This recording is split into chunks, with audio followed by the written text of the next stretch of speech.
All right, next we're going to talk about limiting the monarchy in England. So England at this point starts moving to limit the powers of the throne through various legislation and events that they take part in to try and get rid of the absolutism that has been plaguing the other countries in Europe. This starts in 1215 with the Magna Carta, which moved to strengthen the central government and the rights of the nobles. But it also said that you couldn't be arrested.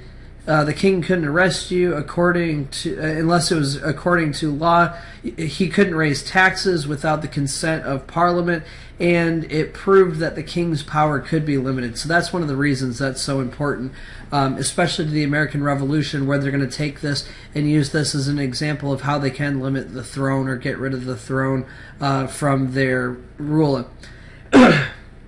The English Civil War was next, and that was a conflict between King Charles and the Parliament. Charles lost the war and was tried and executed.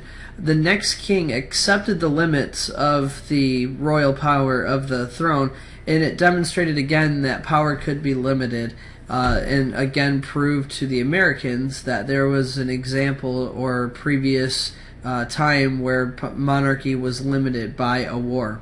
And then finally, the Glorious Revolution, which was James II converting the country to Catholicism. He doesn't respect his subjects and their rights, and so he's removed from throne.